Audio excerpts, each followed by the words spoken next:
202.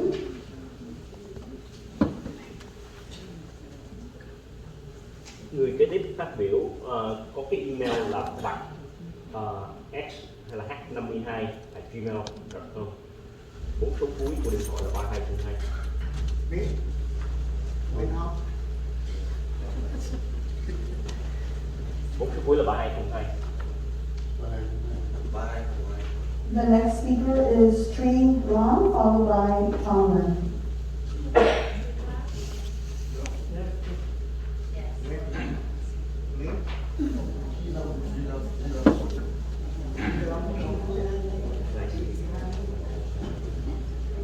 Người kế tiếp phát biểu là Trí Lâm.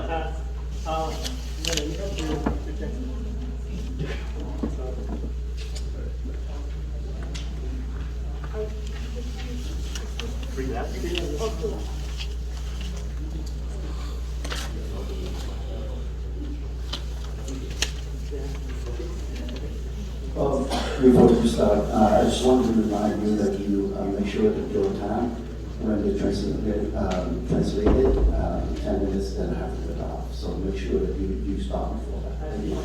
Thank you.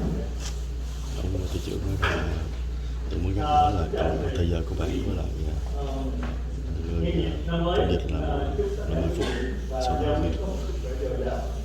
On the occasion of the meeting for Lâ y Bolsa, I would like to wish all of you as well as your families và mong rằng sau cuộc họp này quý vị có thể rút ra ít nhiều của những ý kiến đóng góp của người dân Westminster để có thể thành lập hoặc để có thể build một cái thành phố Westminster vững mạnh hơn và tốt đẹp hơn.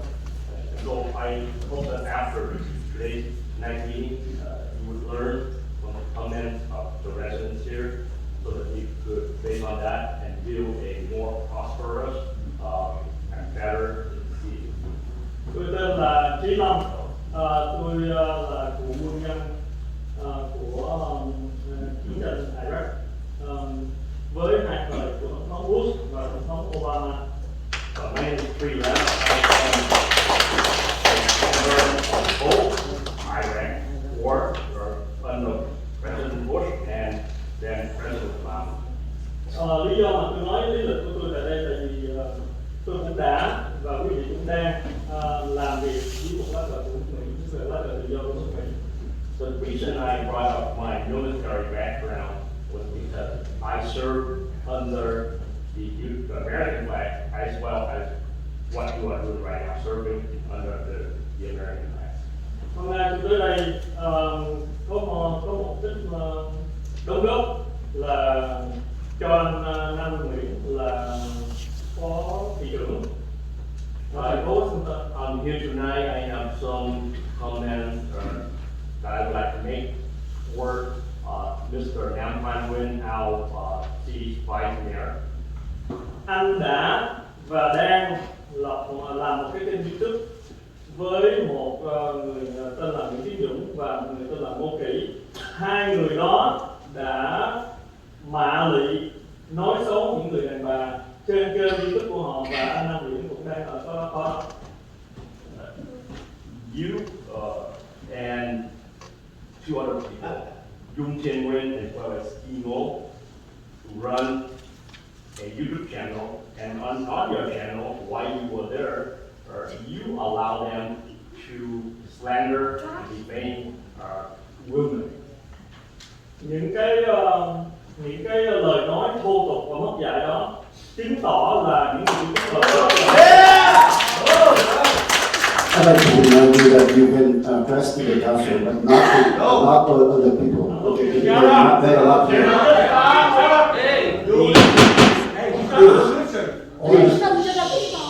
Order these crude and profane city women. We voted for you. You listen to the people. Please, it's a council. You are meeting. Okay, I understand. Go ahead. You said not interrupt. You said I did interrupt because of the. Please, I would like to ask for quiet so that we can address the council, please.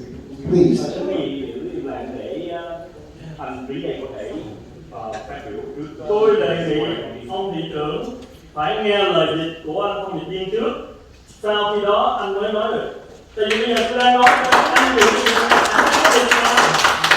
trưởng I propose that the mayor allow the interpreter to complete his interpretation before you make your comment or interrupting us. You understand Vietnamese, do you?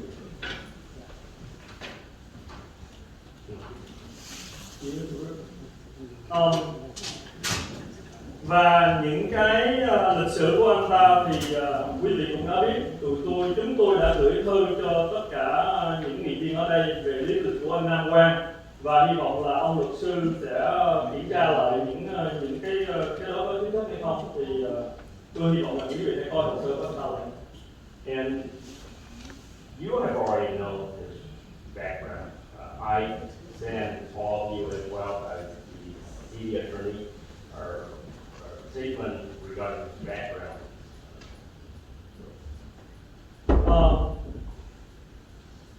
Anh Nam Quang là người đại diện cho thành phố Westminster nói chung và cộng đồng Việt nói riêng.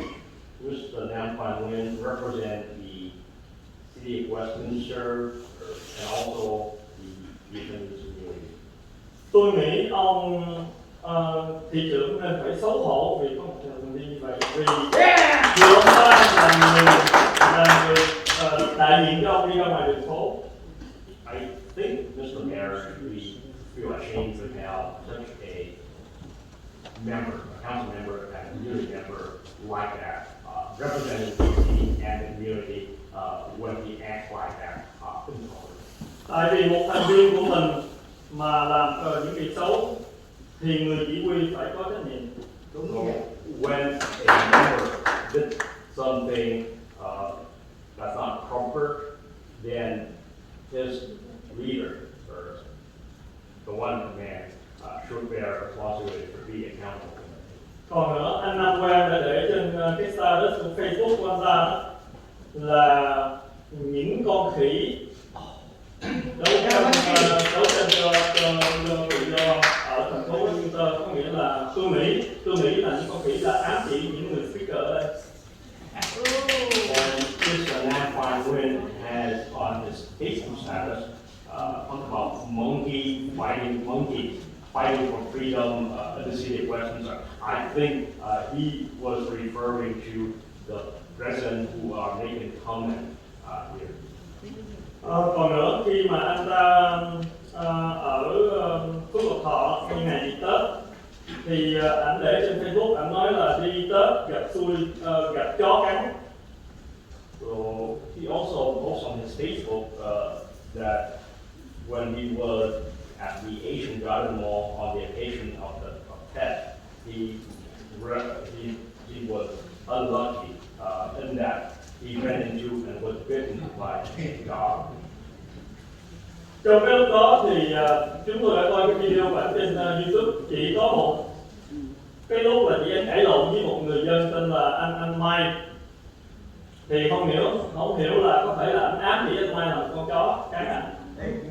And so we looked on his YouTube. The only occasion we saw that he was at the Asian Garden Mall was when he had a ruckus with a resident named Mike. And so if he was talking about that, then he would be referring to our resident Mike as a dog.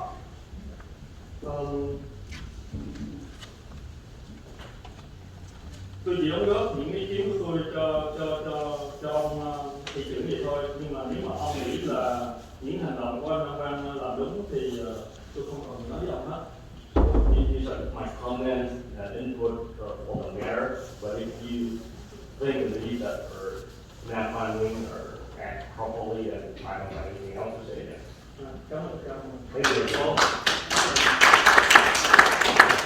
Madam Secretary, before you proceed for the next speaker, I would like to remind each and every one of our speakers that you can address the council. And if you address the council with the evidence to back up, I have no problem with that. please don't mention any other people and their background and talk about it, because they are not here to defend themselves, and we need to be fair about it. I did not interrupt him. I interrupt because I want to make sure that everybody quiet so that we get it. Tôi không phải là Okay, so. anh, nhưng mà tôi muốn mà If I may say something. nghe trong Hold hợp on, can I, excuse me, Councilmember, oh, sorry about that. The attorney, can you weigh in on this? Are we now going to police the First Amendment rights for the folks? Well, we can. We cannot say we're elected officials. We need to be able to take good and bad criticism. That's what we stand up for. And I was just going to say the same thing.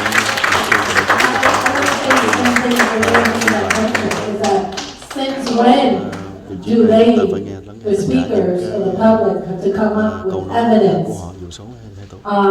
You certainly don't, when you talk about people, you don't come up with evidence. And in this public forum, we have never done that. So let's not start something that is wrong. Start up something that is wrong. I disagree, and if the city attorney tells me that they can do that, I will make sure we look into this, and you're gonna see some consequences, because I can tell you that is wrong. Ý nói rằng là cái chuyện vừa rồi là rất là sai, chúng tôi sẽ So can you tell us? là This is the second time. I let it go the first sẽ cho time. phép là tôi sẽ điều But tra. today I hear it again. Now we have this new, is it rule? No, let me comment. Public criticism is expressly allowed of public officials. So we do not want to in any way interfere with that. People give the right to come and express their concerns, and that expressly includes criticism of the council and anything related to their fitness, to their duty to serve as council members. So those comments are allowed. We do not want to interfere with those. What I think the public needs to understand also though is tại vì anh Trí Tạ này anh quá ngu dốt, thành ra anh mới đưa ra một cái lời đề nghị như vậy. Rất tiếc là bây giờ cảm ơn nghị viên Kim Lê Hồ đã can thiệp, còn không thì mình cũng lên mình giải thích cho đồng hương biết.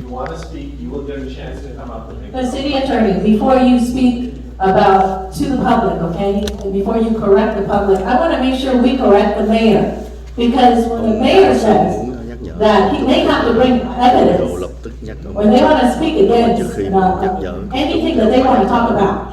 Okay, that to me is wrong. You want to confirm that? there is no requirement to bring evidence. I can tell you. I'm sorry? No requirement. I said there's no requirement. All right, I want to make sure we stop saying that, because I can tell you that I will look to remove you as a city attorney, okay, of the city, if you keep letting him say that. Tôi sẽ tìm cách đủ nếu tiếp tục làm con thị trưởng nói những điều như vậy. Excuse me, he just said he's not correct. No, he said that the public don't need to bring evidence. Did you know, I just asked him if he replied. That's rude. She said you're gonna fire, you're gonna threaten the I am just asking him, just confirm, because he did not, excuse me, I'm not talking to you, I'm talking to the city manager. Okay, I will not fire a staff. okay, I want to make sure, obviously, that's unacceptable, that's my fault. Bây giờ Okay. mình nhắc nhở công chúng mình không nhắc nhở thị trưởng. Please. I want to make sure that we confirm today that no longer are we going to say that the public has to bring evidence. Tôi I want to confirm that. And I chắc said chắn very rằng là clearly, không có phải they do not have to bring evidence. All right, gọi là the những public, công you chúng heard phải that? mang theo You don't have to bring evidence. And don't interrupt, so the person can speak. như vậy. The interruption goes both ways. We as council members have to be respectful of the public. There's many times the public has their perception, and sometimes it's correct, sometimes it's not, but we here have to respect the First Amendment rights. This is America. Khi công chúng And we have to make sure that they have tôi ngồi trên đây respect from us, not interrupting. And another thing too is up here, we don't need to go back and forth between council members bickering over each other. We're setting a bad chúng ta không cần thiết example phải ngồi nói but this council các is, nghị viên like I said như before, vậy and này. I'm gonna say it again until you prove me wrong. It's Right. correct, because she should not be threatened. A city official. That's unacceptable. Councilmember, wait, Councilmember West, let me respond to this. Councilmember Mazel, I remember vividly that you told me last meeting that I understand if there is a personal attack, I need to jump in. Did you say that? I did exactly what it is today. So please, stop, there's no more of this, please, Translate, when Mayor, excuse me. We need to stop it, where the discussion that's happening here, we need to get back to public We need comment. to get back to the Please call the next but I don't have the privilege. I'm trying to say You something. can do it later, but I right can now, have a say something, I earned the right to say something. please. I don't have the, Bây giờ thì coi như là gần như when the translator nói translated chuyện what gọi the là You're speaker said. breaking the ground and we're not supposed to người dialogue. này nói người kia nói When the translator translated, I didn't hear no public, no personal attack there. chính những So, nghị viên The next speaker is Nguyen Hung, đang followed vi phạm by cái điều Tom luật Lan. này. Và bây giờ ông Nguyễn Phương Hùng lên phát biểu.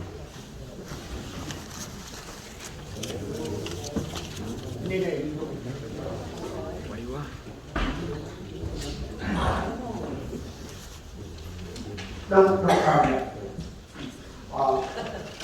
I already gave you a copy for everybody here. The lawsuit from Nam One. Tôi đã đưa cho quý vị tất cả mọi người một So last time he cái said he didn't receive it. cái I emailed twice and now I sent one. Thank you very much. đừng có mà nói là không có nhận được.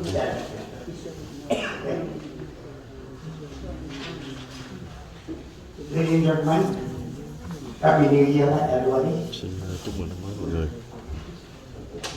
Tôi chỉ tên đây là Nguyễn Hùng, một tại đơn vị 4 thành phố Westminster, California, ký hai trong văn bản hôm nay cái thư này yêu cầu hai nghị viên cho ý kiến hiến và Nguyễn Nam Quang hãy từ chức trong thời gian sớm nhất.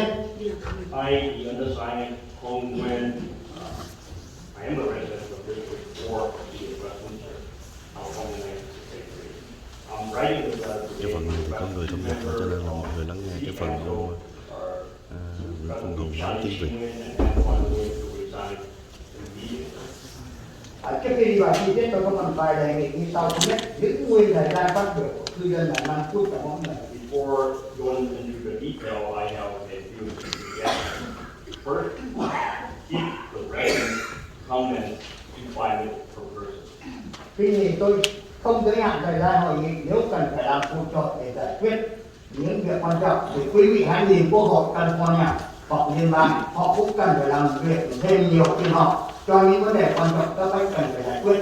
Quý vị chỉ có làm việc 26 buổi, không quá 8 giờ trong một năm, 365 ngày, mỗi 2 tuần và đôi khi còn bị hủy bỏ. Nếu quý vị than phiền thời gian họp quá lâu, và tăng giờ sớm hơn là không thực tế, bởi vì đa số cư dân phải đi làm về nhà tối, ăn tối nên họp sớm hơn 5 giờ chiều là không thể đâu.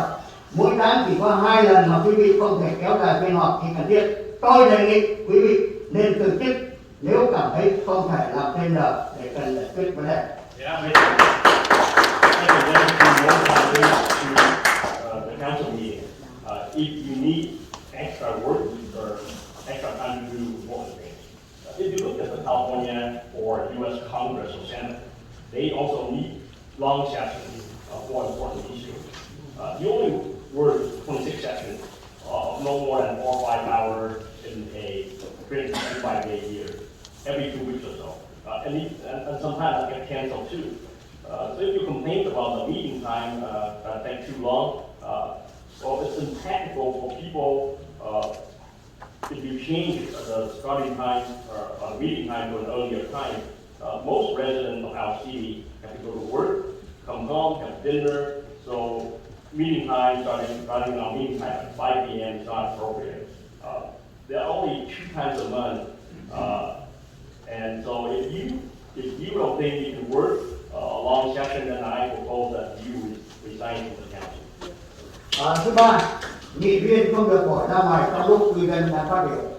Công việc của quý vị là lắng nghe nguyện vọng của chúng tôi Thí dụ như nghị viên Nam Quang Nguyễn lần trước bỏ ra ngoài 15 phút khi bị cư dân chỉ trích. Third, council members should not leave the chamber when our residents speak. Your job is to listen up and now find when, for example, left for 15 minutes in the last meeting when he criticized our president. Thứ tư, nghị viên nên có thái độ và tư thế đứng đắn khi cư dân phát biểu, không nên xoay ghế hay đong đưa có vẻ thờ ơ và không quan tâm khi bất cứ ai phát biểu như thị trưởng Stalin hay đã từng làm. Third, council members should have a proper attitude and posture when residents speak. You should not be swaying or rocking in your chair to appear indifferent or disinterested when people speak, like Mayor Charlie Nguyen did last night. Thị trưởng Charlie Nguyễn nên học theo cách xử sự chuyên nghiệp như người tiền nhiệm là thị trưởng Chi Tạc, thay vì đôi co với những người phát biểu và gõ búa không cần thiết. The Mayor Charlie Nguyen should learn to behave professionally, or like your predecessor, Mayor Chi Tạc, instead of arguing with the speaker and unnecessarily hammering her. Cả hai nghị viên Nguyễn, tức là Charlie Nguyễn và Nam Văn Nguyễn, nên đi học lớp dạy cách điều hành và quản lý, nhất là cần trau dồi thêm cái hành văn, vì chính người Việt Nam trẻ ở trong cộng đồng đã nói với tôi, the both of you speak broken English. Both council member Nguyen and Nguyen should take an orientation class on how to run and react to how to run the city and how to react when people come in. And also you need to improve your speaking style because the young people in our community have criticized that both Nguyen speak with broken English. Now the lawyer of city. Now, the city attorney. Luật sư thành phố không nên ngắt lời cư dân khi phát biểu. Chức vụ luật sư là cố vấn của thành phố tránh những vi phạm pháp luật. Nếu cần chỉ nên góp ý sau khi cư dân phát biểu. Đồng ý, ông được các nghị viên mướn nên ông cần phải bảo vệ họ. Nhưng ông không có quyền cố vấn hay ngăn chặn chúng tôi. Nếu cần cố vấn có thể đưa chúng tôi ra tòa nếu có sự chấp phạm. Trong chương trình nghị sự của thành phố có hướng dẫn cho mọi người luật lệ khi phát biểu.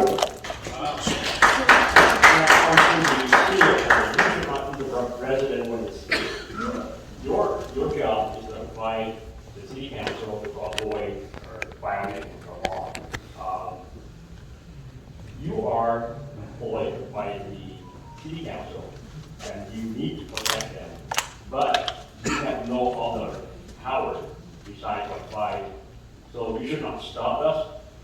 And if you think that we did something wrong, you can take us to court or the city agenda already set out or provide guidelines for people to address the council properly. Về thị trưởng Charlie Nguyễn, ông là người nói láo. Lần trước ông trả lời cư dân Lâm Thạch, ông không nhận được bản án của tòa về phó thị trưởng Nam Quang Nguyễn.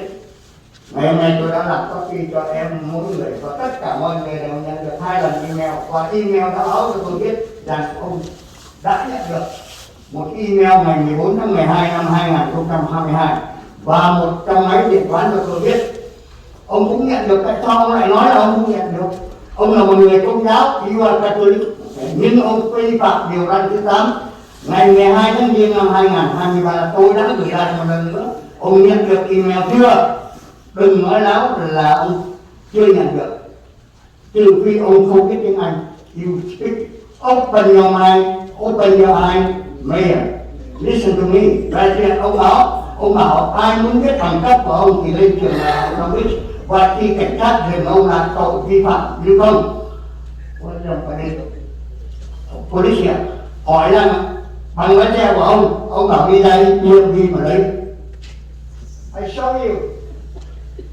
Here, here's my job. You say you work and not show up? Okay. As the mayor, Nguyen, you are a liar when you answer our resident answer last time. You said that you did not receive the court judgment regarding the vice mayor and Mai Vu. I sent all members of the council. I sent that email on December 14th, and it was confirmed that everyone on the council got it. So why are you lying? You are a Catholic. When you wrote the 8th amendment, I sent that again on January 12, 2023. Did you receive it? Don't lie. Don't say that you did not receive it unless you cannot read English. And I assume your degree at Long Beach State.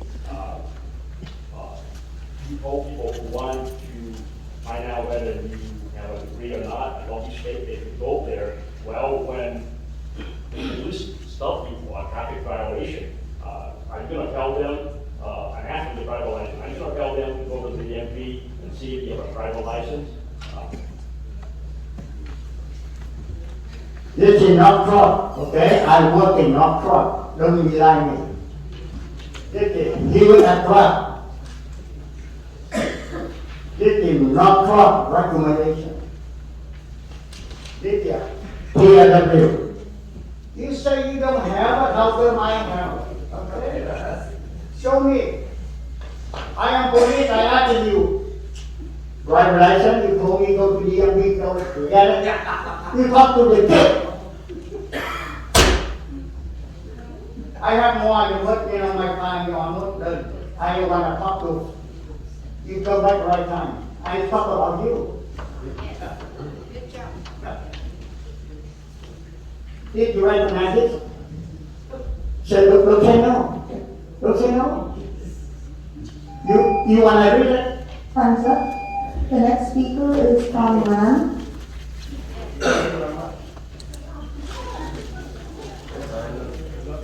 I'm police.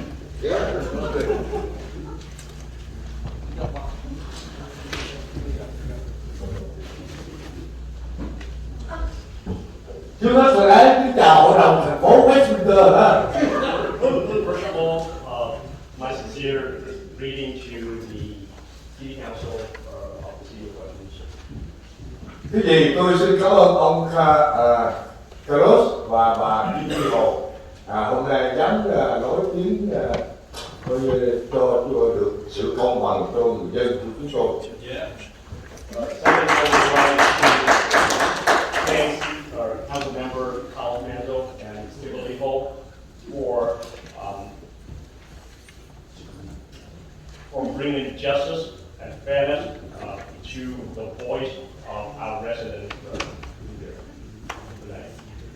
Tôi cũng muốn nói là tôi với ông luật sư. I would like to address our city attorney. Ông Hùng Nguyễn đã nói rồi, nhưng tôi hôm nay tôi vẫn nói tiếp là ông nên coi như là đừng bao giờ chĩa vô cái bản họng của chúng tôi. Even though Mr. Ong Nguyen has already said it, I'm going to say it again. I'm going to ask that you, as the attorney, do not come in and interrupt us. Giờ đây tôi xin thưa Phó Thị trưởng Nam Quang Nguyễn.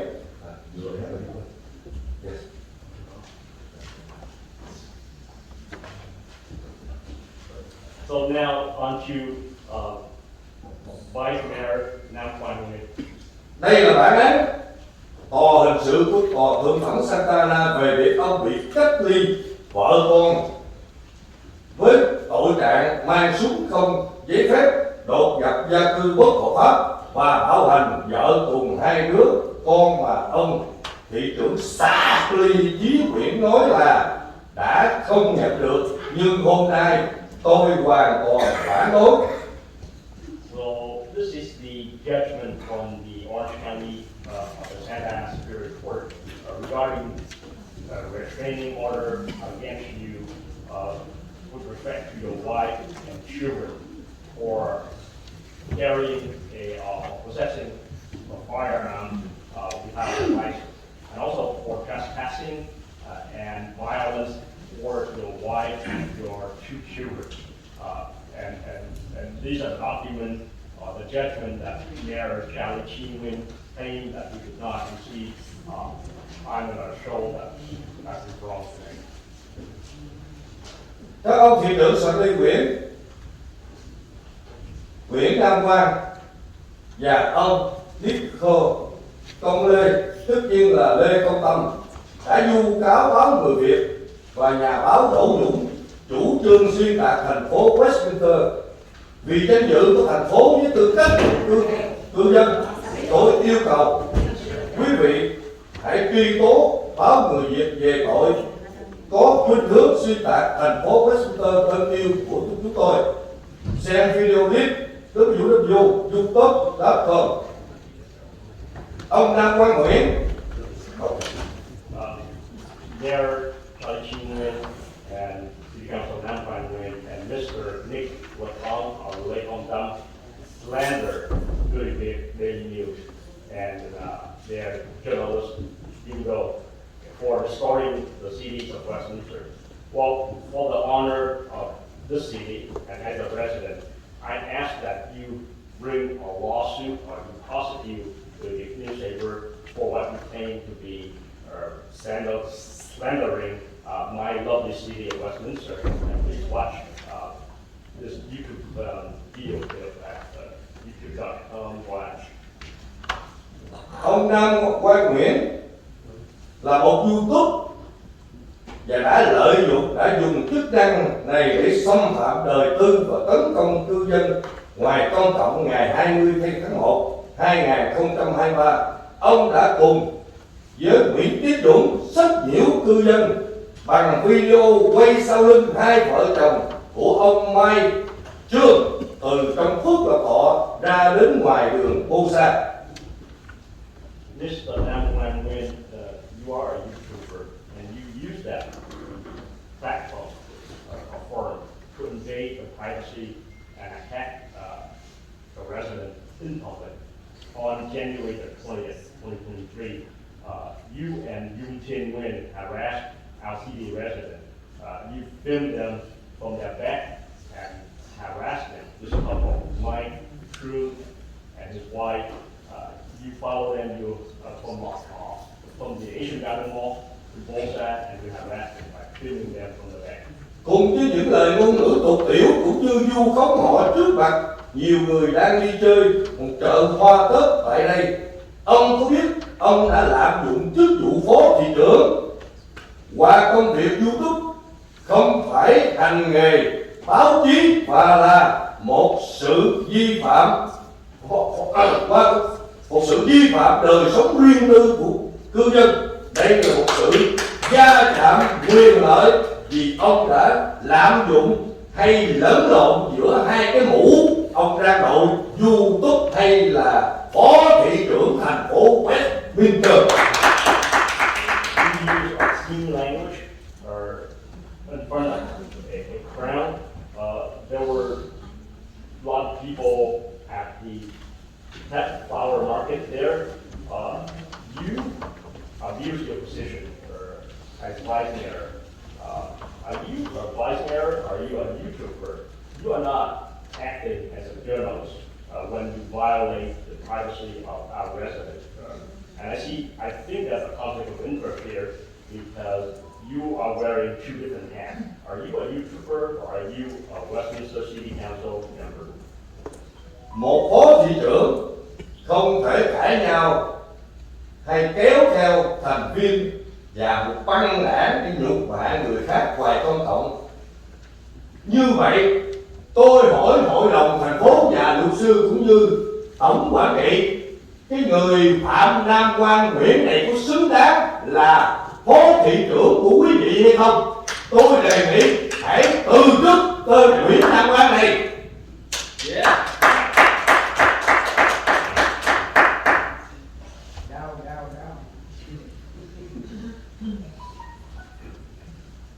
As a vice mayor, you should not be holding profanity and bring games member with you and insult people. So I have a question for the city council here. Is Nam Quang Nguyen worth it or deserving to be a city council member? I suggest that he should be removed. Một lần nữa, thưa quý vị, một người giống như Nam Quang Nguyễn không xứng đáng là một cái người nghị viên, chứ đừng có nói chi mà phó thị trưởng. Tôi không biết cái bà em Phan West gì đó, không biết bà có học cái phục phái toàn niên để mà vào làm nghị viên hay không. Mới vô tuyên thệ chưa đầy 10 phút để giới thiệu cái tên Nam Quang Nguyễn này vào làm phó thị trưởng.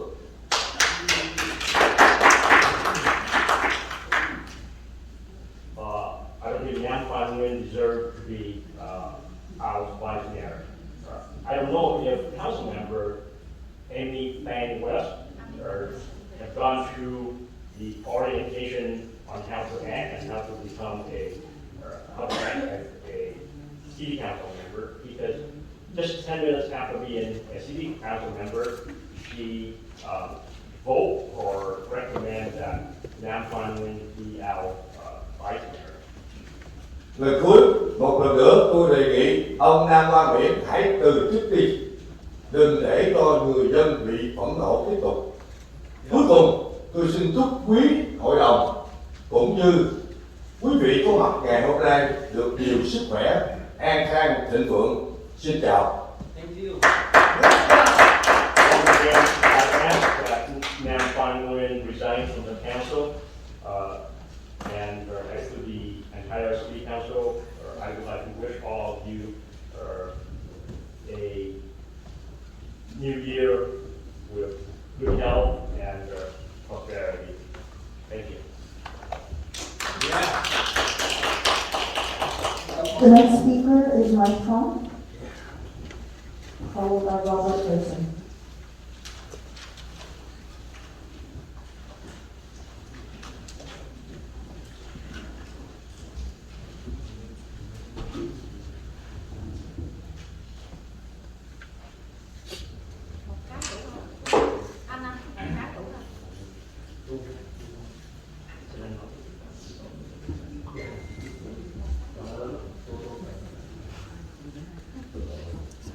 Đầu tiên chào tất cả mọi người.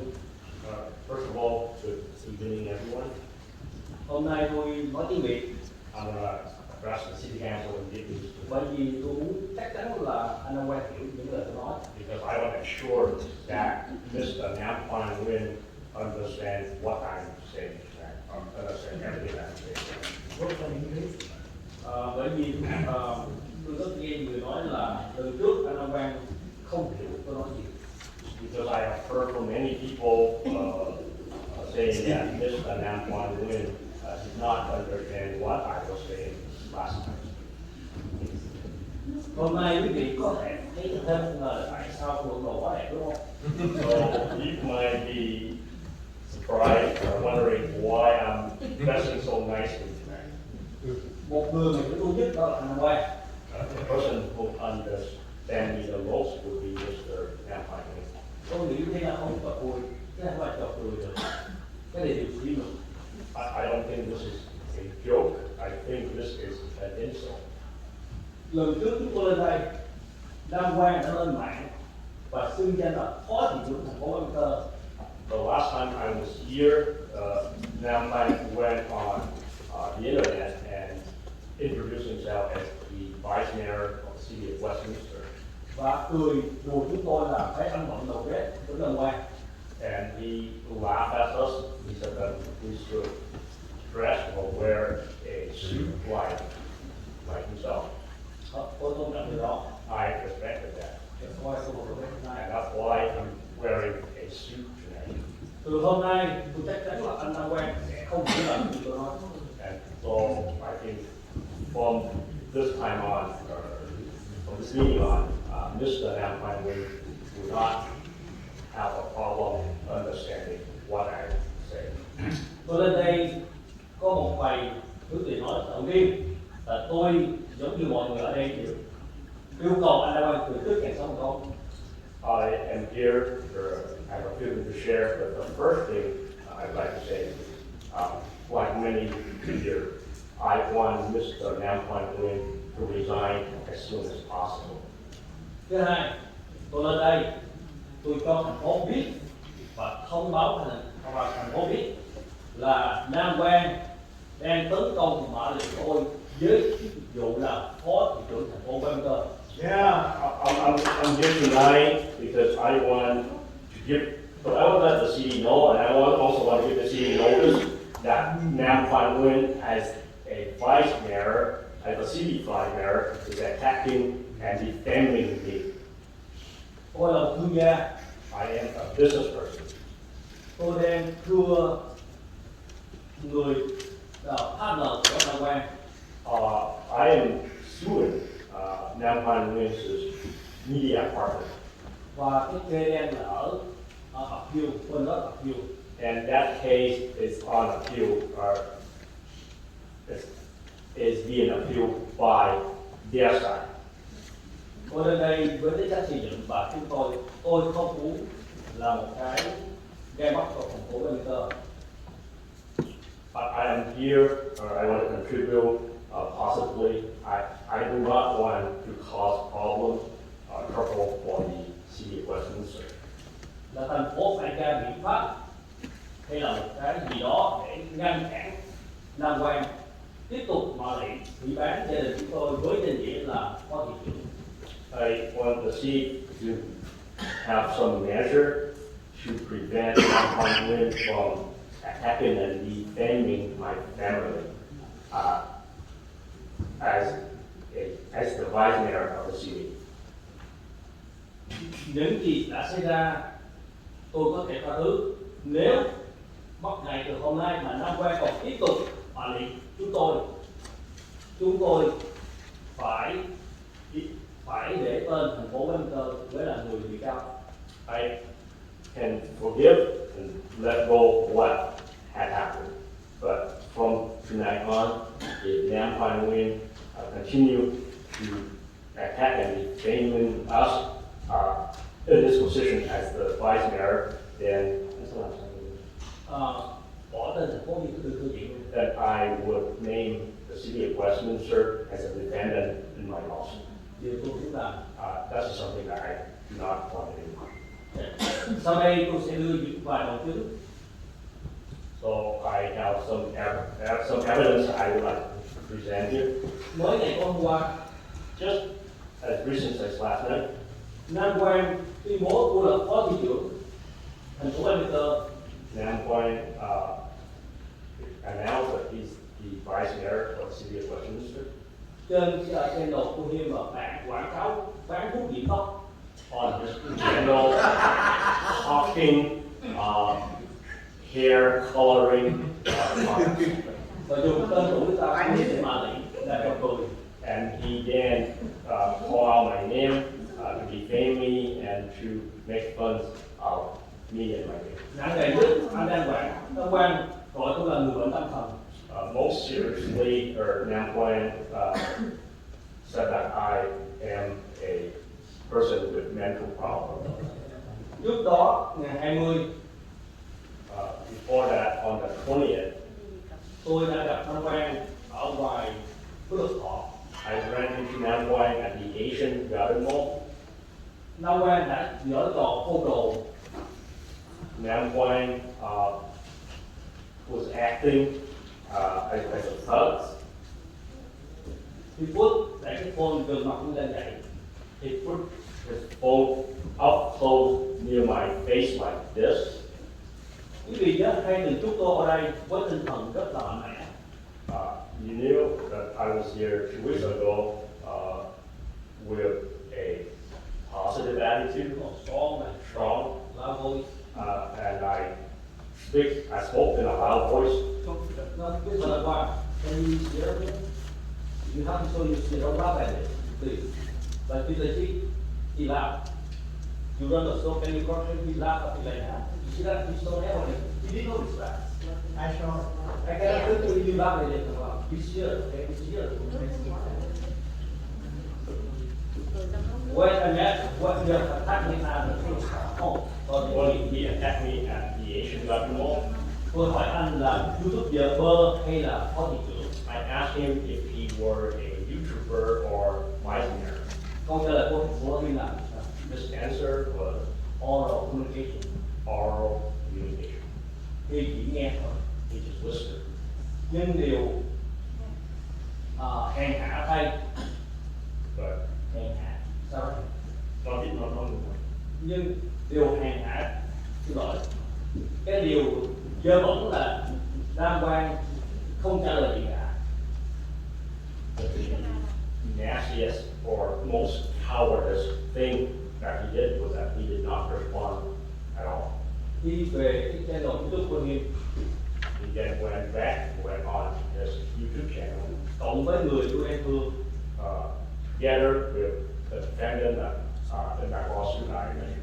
ủy ban của thằng Đại And so two of them became với danh nghĩa là phó thị trưởng thành phố Westminster. and when he did that, he did it as the vice mayor of TP Westminster. Lần trước tôi đây rất là lớn tiếng mạnh mẽ. So last time I was here, I spoke in a loud voice, I was strong, Nhưng hôm nay tôi không phòng nữa. but tonight I'm not like that. Bởi vì sau khi đọc cái án lệnh của Nam Quang, Because after I read the judgment against Nam White, ví dụ như khi Nam Quang sử dụng súng bất hợp pháp, for example, he used a gun or had a gun illegally. mua súng bất hợp pháp, He bought a gun illegally. người ta chỉ hay để Mr. G had the evidence.